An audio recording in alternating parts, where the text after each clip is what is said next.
Alright, I'm playing some Resident Evil 4 VR for the MetaQuest 2. Oh my god, that is so jarring. Woo. Holy shit. You can hear my reactions to moving around using the first person control scheme in this game.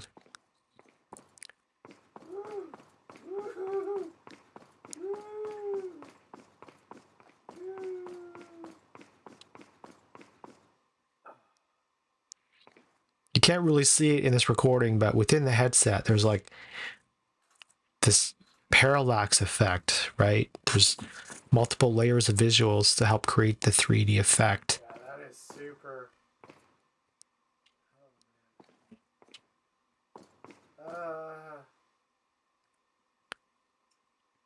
Even for someone like me who plays a lot of FPS games and who First-person shooter. is pretty resistant to motion sickness, it does look pretty jarring, and it does involve an adjustment period. But thankfully, this game does have a control scheme in which you can move by like essentially teleporting to spots that you point to.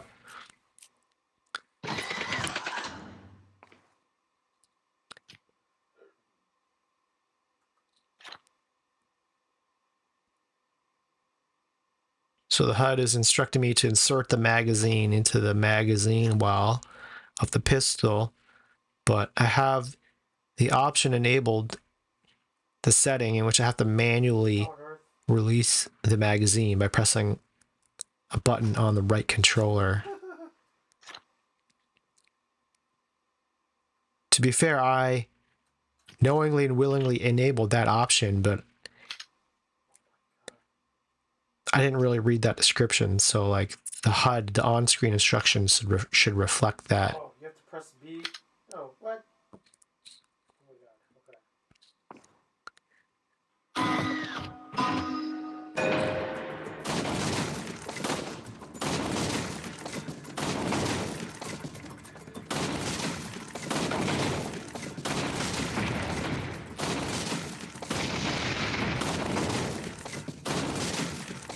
So this round is my first ever.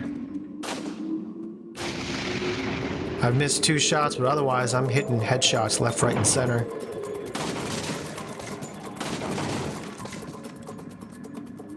And one thing I hadn't noticed at the time is that if you have the laser sight enabled and your magazine is empty, the laser sight disappears. It doesn't reappear until you put a new mag in and you either manually slide the slide forward or squeeze the trigger to automatically slide the slide forward. So that's a nice visual indicator instead of the Like way too easy. on-screen text that tells you to reload. But it is pretty easy with the default laser sight. So after a couple of rounds, I disable it. And you see me holding the gun up higher. I'm trying to use the actual iron sight system.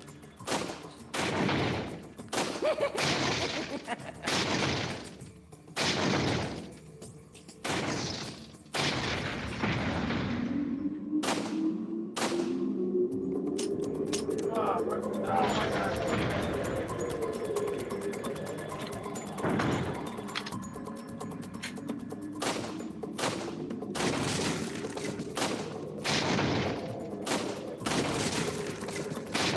I forget the name of this gun, like the in-game name.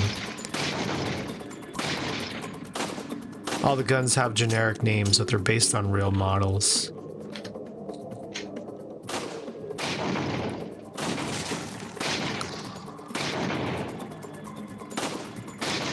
I briefly try using two-hand grip, the teacup and saucer method. There's really no benefit or drawback to trying to use 2 hands. Here's the staple of first-person shooters, the pump-action shotgun.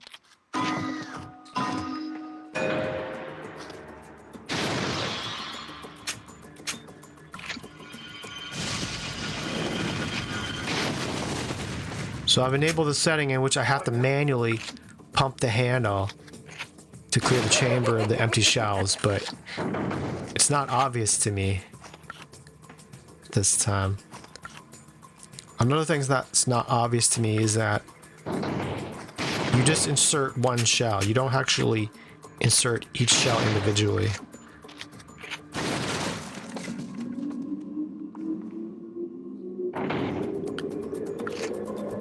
I think an on-screen prompt to pump the handle would have helped. It's taken me a while to notice the dot on the handle.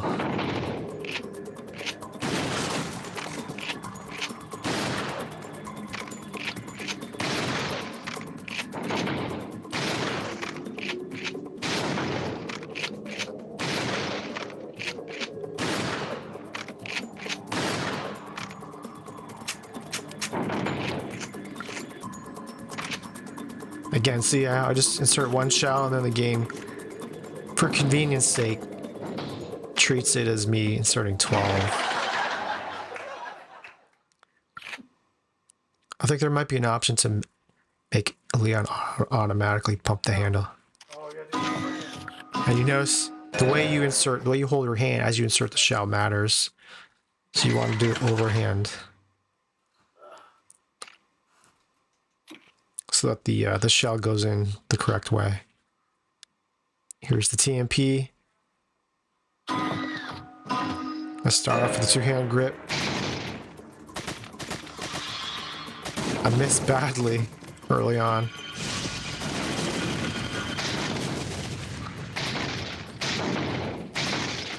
It's easier to hold just the one hand because of how the Quest controllers are constructed. The circular sensors above the controller handles kind of prevent you from holding them close together comfortably. There are third-party peripherals that let you put the controllers together and hold them like you would a gun, like a light gun. But it's not really suited for this type of game because you aren't necessarily holding and pointing your gun the entire time. 16 rounds.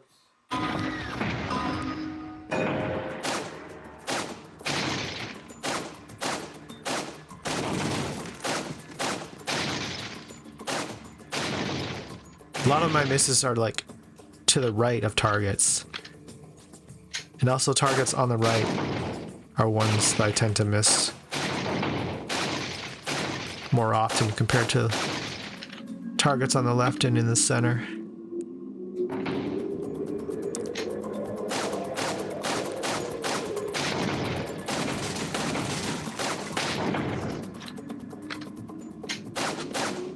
So if you're unfamiliar with how the shooting range works in RE4, whenever you hit 5 targets in a row without missing a shot, if the stage hasn't enabled, the backdrop will open and then a moving Salazar target appears at the back, and if you hit that target you get extra points. But this shooting range mode is just purely for 20 rounds. practice, so there's no score. But during the campaign there's shooting range stages throughout the game, and getting scores gets you bottle caps.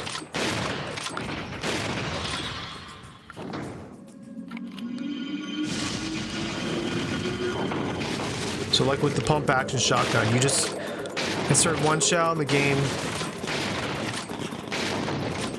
treats it as you inserting all of them.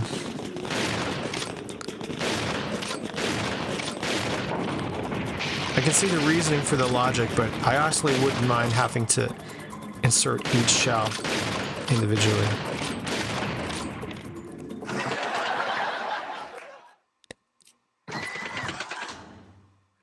So here's the bolt action rifle.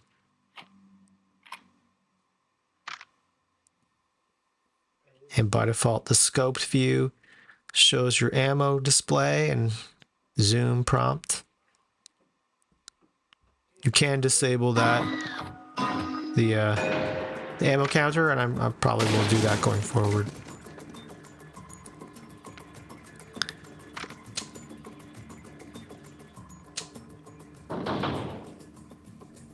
Now I realize I've got to manually clear the chamber of the empty shell. So the visuals are getting muddy, the frame rate is dropping. My computer at this point is going into working overtime. The fan's going off. You can't really hear it while I'm doing shooting range rounds, but in between you might be able to hear the fan in the background.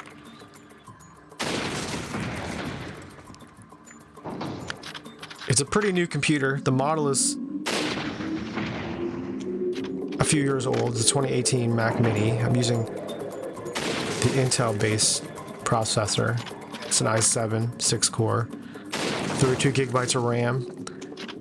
I don't really have an external graphics processor, but I'm thinking of getting one that might help recordings like this one look better. And so what I'm doing is I'm casting to a browser on my computer, and I'm just using OBS to record the display. The colors are a bit washed out, partly because I'm going in and out of pass-through mode, trying to trigger the game's scope view.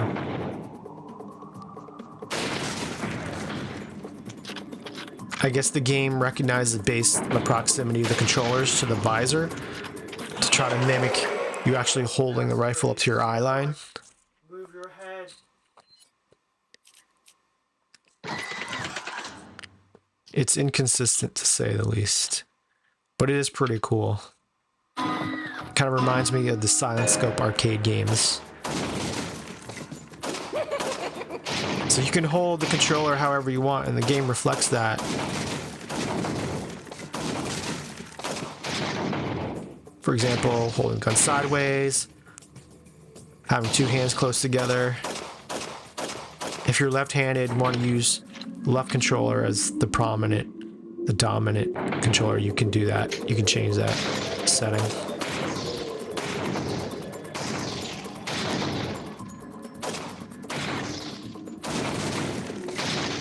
So the display is kind of off-center. I might have to experiment with recentering the view.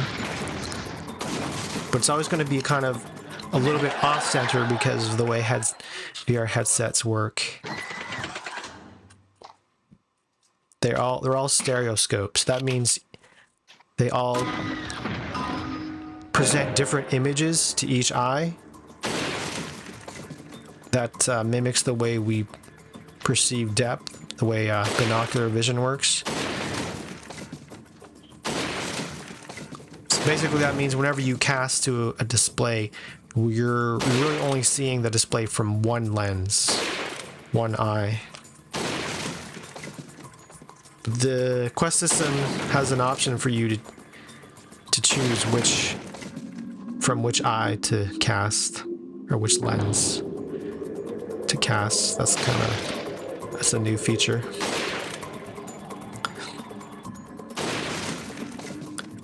So even with the semi-auto rifle, it's kind of hard to stay in scoped view and not come out of it accidentally.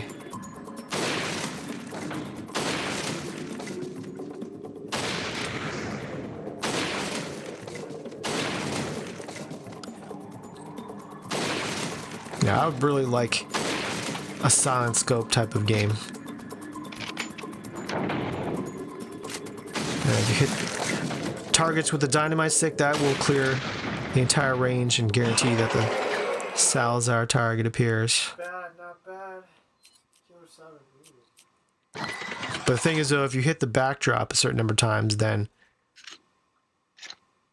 the target field will explode. There'll be like a flaming boulder, and that could either help your cause or hurt it, depending on what targets are on the field at that time.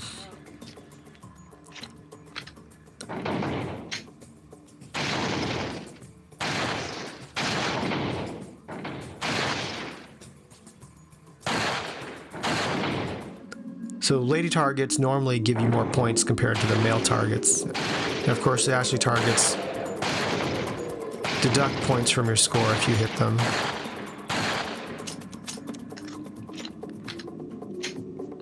So the Killer 7 that is in the shooting range is the maxed out version. It's got the scope. Although it's more cosmetic. It doesn't actually... Leon doesn't actually use the scope in any version of RE4.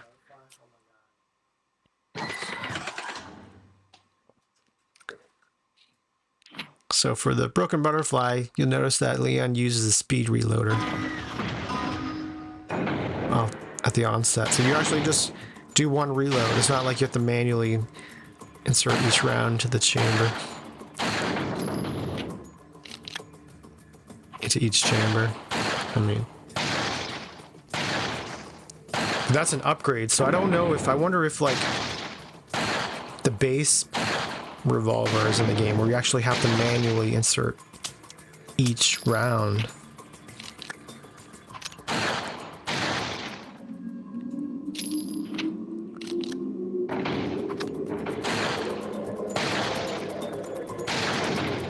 At least with the speed reloader, it makes sense. Like you're just doing one insertion compared to the shotguns where it really doesn't make sense for you just to insert one shell.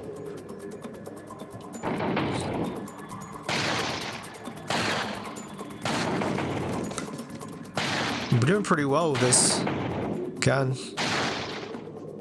considering all the Ashley targets.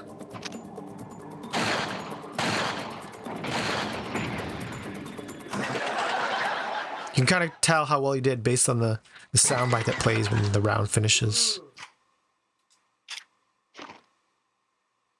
So here's the Red 9. It's got a stripper clip as opposed to an actual magazine that you insert from the bottom.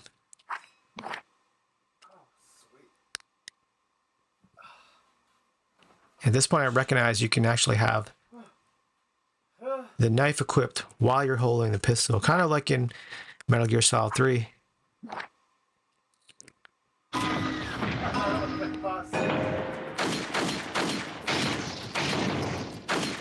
And the Red 9 is almost certainly a generic version of the Mauser pistol that's recognizable if you played Metal Gear Solid 3.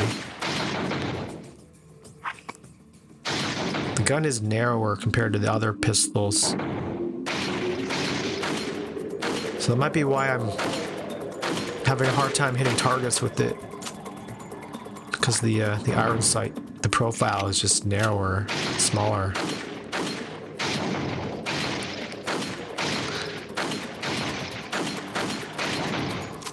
And this version's got the stock.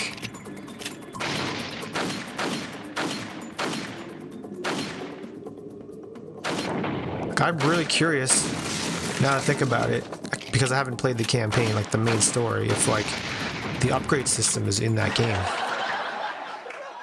This version of RE4. Here's the Matilda. It's got a stock as well.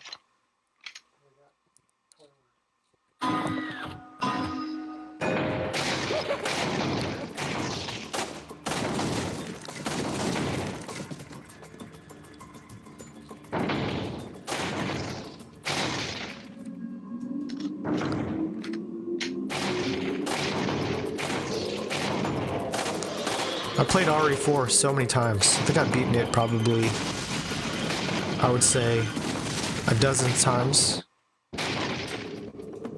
Across all platforms, PS2, PS3, most recently PS4, the HD version. And then RE4 VR I'm going to beat. I'm definitely going to get the remake.